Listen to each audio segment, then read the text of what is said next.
à vous, mesdames, messieurs, et bienvenue dans ce journal. Le Togo a réussi à se faire une place dans le top 5 africain du Country Policy and Institutional Assessment, CPIA, ce qui lui garantit de nombreux avantages en matière d'accès au financement. On en parle dans cette édition avec un zoom sur les efforts qui lui restent à faire sur certains points. Dans l'actualité également, sujet santé, nous nous intéresserons au papillomavirus humain, une maladie qui, selon l'OMS, est responsable de cancer. Et ce sera avec Harold, médecin à Tau. À l'international au Niger, ces derniers jours, la pénurie de gaz butane au niveau des stations-service bat son plein, compliquant la vie aux ménages. On y revient dans un instant. Et enfin, la déclaration du président russe Vladimir Poutine, selon laquelle il évite les sommets internationaux pour prévenir des problèmes, fera également objet de développement dans ce journal. Restez avec nous pour en savoir davantage.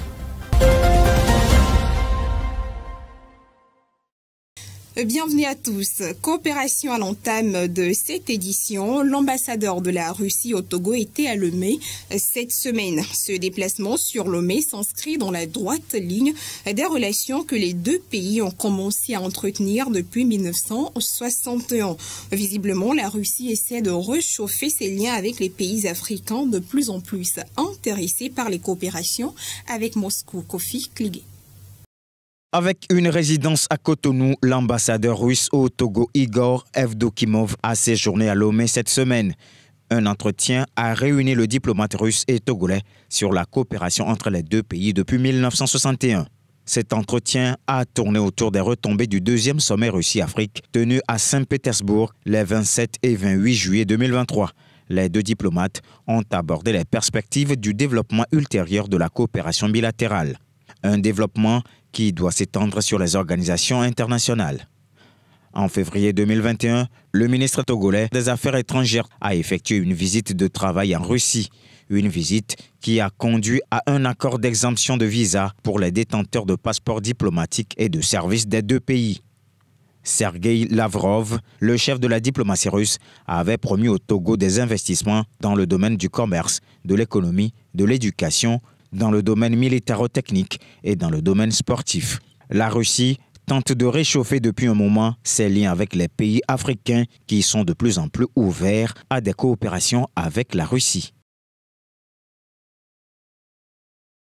Désormais dans le top 5 du African Country Policy and Institutional Assessment CPIA, le Togo va bénéficier de nombreux avantages en matière d'accès au financement. Toutefois, le pays, selon le rapport, a encore des efforts à faire sur certains points spécifiques. On suit ce reportage conjointement réalisé par Promise Pomegbe et Kofi Kligé pour plus de précision. Le positionnement du Togo dans le top 5 africain avec un score de 3,7 points en matière de réforme et de politique publique selon Country Policy and Institutional Assessment CPIA de la Banque mondiale s'avère un facteur avantageux pour le pays en ce qui concerne la mobilisation des ressources et le financement des projets de développement d'envergure. En effet, le score obtenu dans le rapport portant sur la gestion économique, les politiques structurelles et les politiques d'inclusion sociale renforce la crédibilité internationale du pays et est perçu comme indicateur de bonne gouvernance et de gestion solide. Ce qui permettra au Togo d'attirer plus d'investisseurs étrangers. Dans un premier temps, cette progression favorise un accès plus large aux financements internationaux, particulièrement ceux de l'Association internationale de développement IDEA de la Banque mondiale. D'ailleurs, les améliorations de ces dernières années ont permis une hausse considérable des ressources mobilisées auprès de la Banque mondiale par le pays. Toutefois, le Togo devra poursuivre les efforts dans la gestion du secteur financier et les institutions du secteur public, mais également les politiques structurelles. Le progrès entamé en matière de protection sociale devra également être poursuivi afin de renforcer les politiques en faveur de l'inclusion sociale et de l'équité.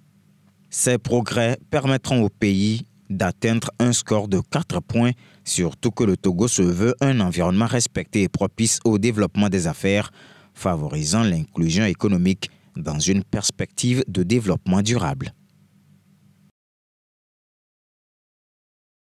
Nous parlons sécurité routière. À présent, vous le savez, le port de casque est devenu obligatoire pour toute personne, conducteur ou passager sur un engin à deux roues. Cependant, les pénalités encourues par les contrevenants restent un sujet controversé. Nous étions sur le terrain dans la matinée de ce vendredi. Voici le compte rendu de Jeannette Toyi et de Cyril Lawson. Depuis quelques semaines, le ministère de la Sécurité et de la Protection civile a rendu obligatoire le port du casque, non seulement pour les conducteurs d'engins à deux roues, mais également pour les passagers. Des dispositions ont été prises pour le respect de cette nouvelle mesure. Au début des contrôles, j'ai été arrêté par les agents de sécurité. Mon passager n'avait pas de casque. On a dû passer au moins 2 heures en attente, mais ils nous ont relâchés par la suite. Je n'ai encore jamais été interpellé, mais plusieurs de mes collègues l'ont été. Dès qu'on saisit la moto, on laisse le passager quitter après 2 heures de temps. Le conducteur est libéré à 16 heures. J'ai été déjà arrêté pour défaut de port de casque. Je l'avais, mais mes 4 enfants non. On nous a relâchés des heures après quand même. Cependant, suite à une descente effectuée sur le terrain, les contrevenants à cette nouvelle mesure, censée renforcer la sécurité des usagers de la route, seraient soumis à des amendes. Maintenant, les choses ont changé apparemment. Dès qu'on te prend maintenant, tu paies une somme de 10 000 francs pour retirer ta moto. C'est surtout la nuit que le contrôle se renforce maintenant. Dès qu'on t'interpelle, tu es amendé. L'un de mes amis a dû payer 5 000 francs après avoir négocié à la brigade. Oui, on m'a interpellé. Mon passager avait dû enlever son casque pour recevoir un appel et j'ai été contraint de verser une somme.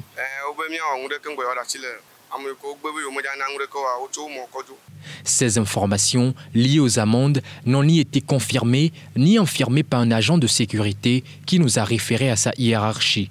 Par ailleurs, selon les conducteurs de taxi-moto, tous les passagers devraient disposer de leur casque. Tout le monde devrait avoir son casque, pas utiliser celui des conducteurs de taxi-moto. L'idéal, c'est que chaque passager puisse porter son propre casque.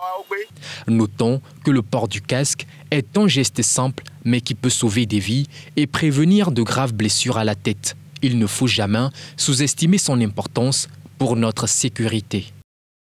En fait, qui continue par mettre à mal le vivre ensemble, il s'agit de la divagation des animaux. Cette situation qui n'est pas sans répercussion sur la sécurité, tant des animaux que des usagers de la route a fait l'objet d'un projet dénommé Opération Faucon, en les précisions de Jeannette Toyi. La divagation des animaux dans les rues constitue un problème préoccupant qui peut avoir de graves conséquences. Les animaux errants, qu'il s'agisse de chiens, de chats, de bétail ou d'autres espèces sont souvent confrontés à des dangers, d'une part, et constituent une source de danger pour les usagers de la route, d'autre part. Il est donc impératif de prendre des mesures pour résoudre ce problème. Dans ce sens, un projet dénommé Opération Faucon a été initié par l'ONG Togo Environnement. Après les séances de sensibilisation menées sur le terrain dans plusieurs communes, l'opération Faucon 1 a permis de capturer lors de la première phase plus de 200 animaux de différentes espèces sur la voie publique. Une fois capturés mis en fourrière, ces animaux ont été récupérés par le propriétaire, ceci après avoir payé des amendes. Parlons du bilan de cette première phase, mise en œuvre dans 3 communes, notamment celle du Golfe 1, 3 et 7, il se révèle positif pour l'organisation. Cependant, l'opération Faucon connaîtra une deuxième phase, censée s'étendre à d'autres communes avec une particularité, l'installation des sentinelles de l'environnement pour signaler des cas de divagation des animaux sur la voie publique.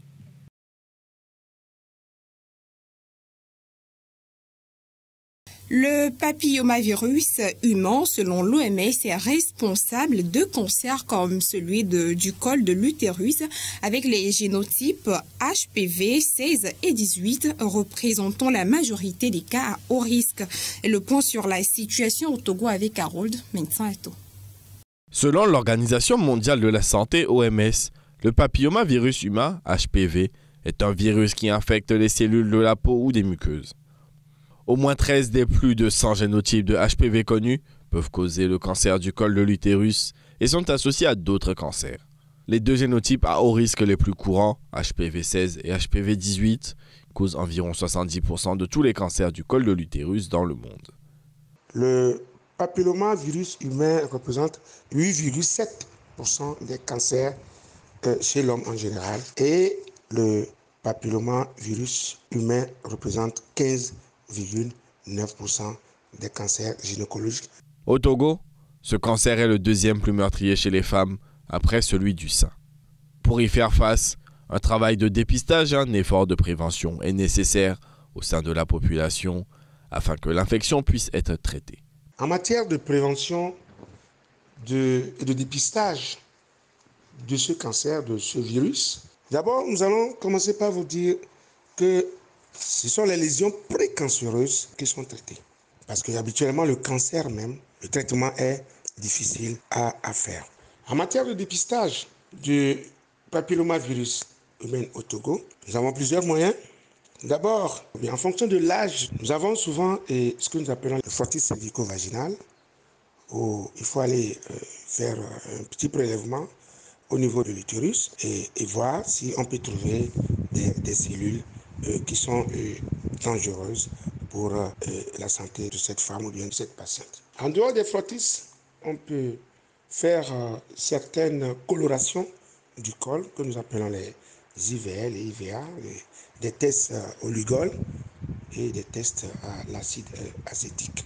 Aujourd'hui, il est crucial pour le Togo de poursuivre les actions en faveur de la lutte contre le papillomavirus et donc par la même occasion contre les cancers qui en découlent. Entre 2016 et 2021, 4 types de catastrophes climatiques dont la fréquence et l'intensité augmentent avec le réchauffement de la planète ont entraîné plus de 40 millions de déplacements d'enfants à l'intérieur de 44 pays. C'est ce qui ressort du dernier rapport de l'UNICEF. Le point avec Bernard Canvi.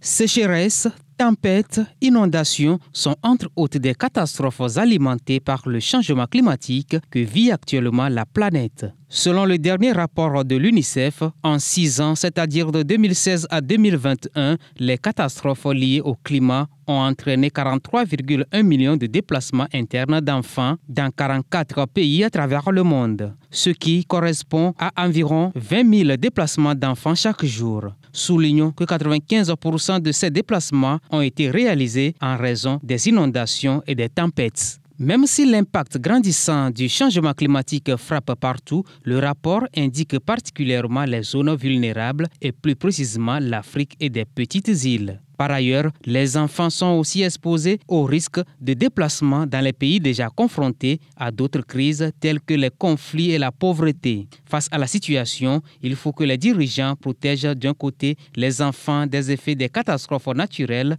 en veillant à ce que les services essentiels, notamment l'éducation, la santé, la nutrition et autres, soient adaptés au choc. Et de l'autre, prépare les enfants à vivre dans un monde en proie au changement climatique en améliorant leur capacité d'adaptation et leur résilience.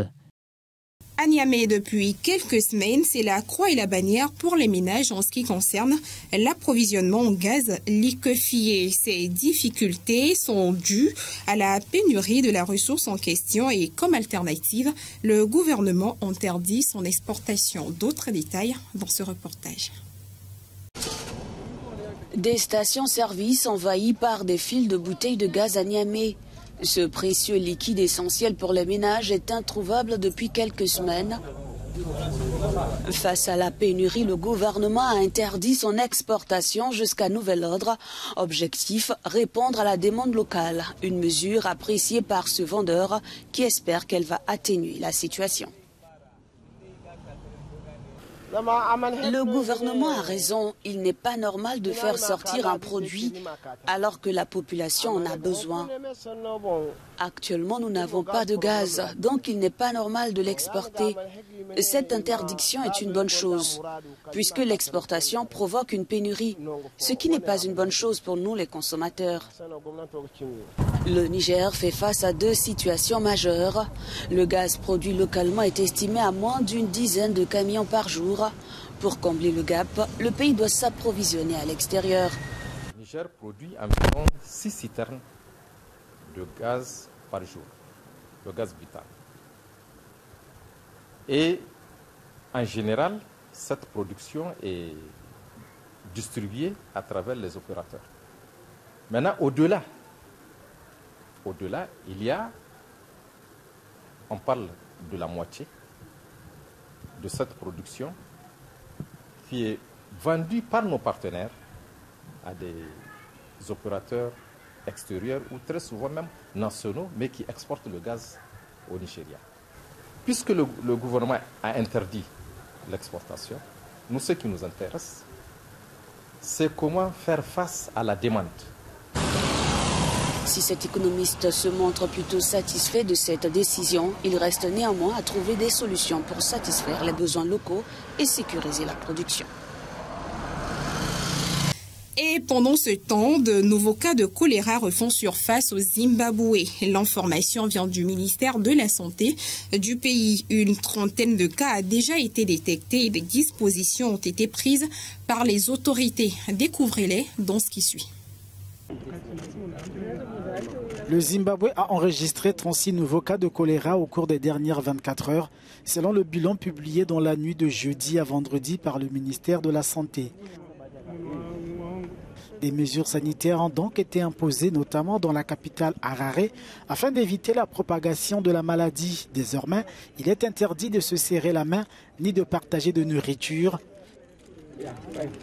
Toutes les régions du pays d'Afrique australe sont touchées depuis la recrudescence de la pathologie début 2023, alors qu'officiellement, 30 décès ont été enregistrés depuis février et plus de 900 cas. Mais une centaine de personnes sont suspectées d'avoir succombé à la pathologie et plus de 4000 d'avoir été infectées. En 2008, la maladie a fait au moins 4000 morts au Zimbabwe et infecté 100 000 personnes.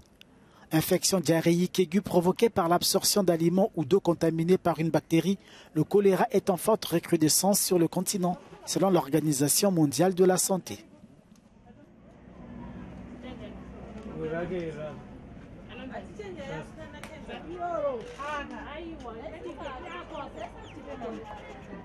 Actualité au Soudan, il s'est avéré que les humanitaires dans leur soutien qu'ils apportent au pays sont confrontés à des obstacles et ceux-ci causés par des belligérants qui les prennent pour cible. Les explications dans ce reportage.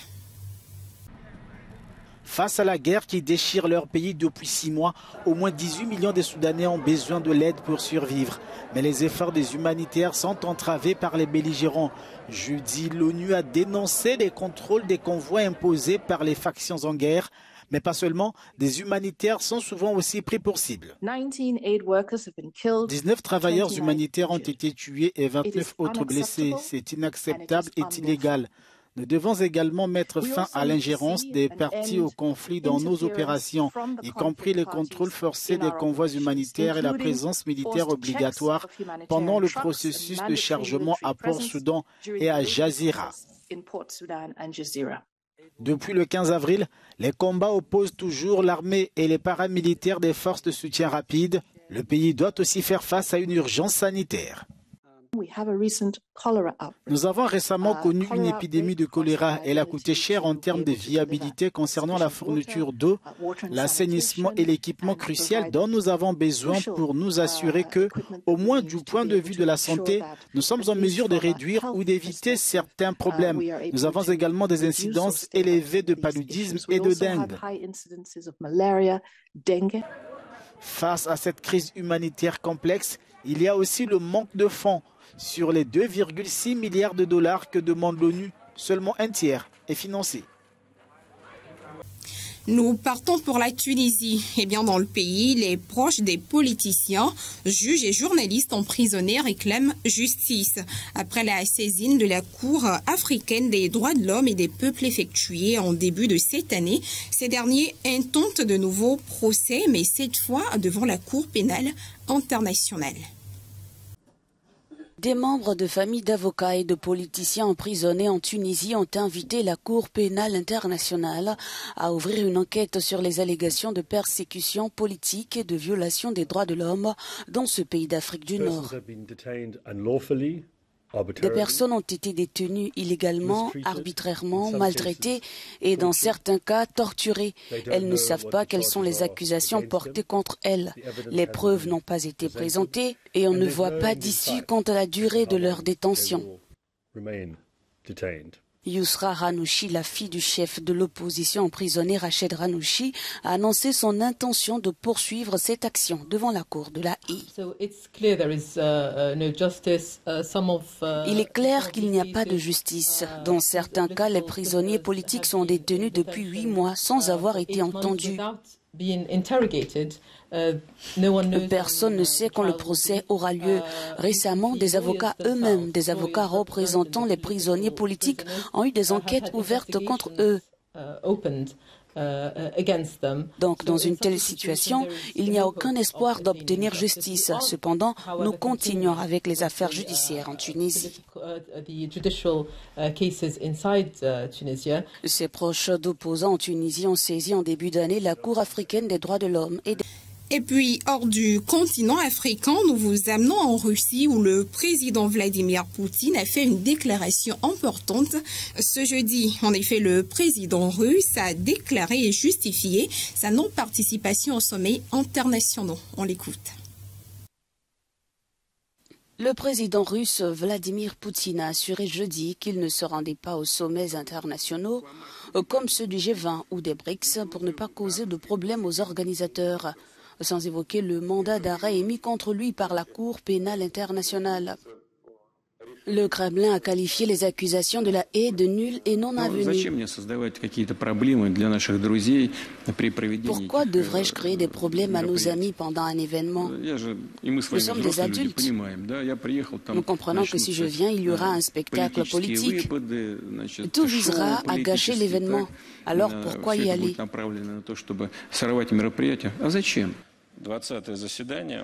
L'absence du président russe a été remarquée lors de récents événements internationaux comme le sommet des BRICS en Afrique du Sud ou le G20 en Inde.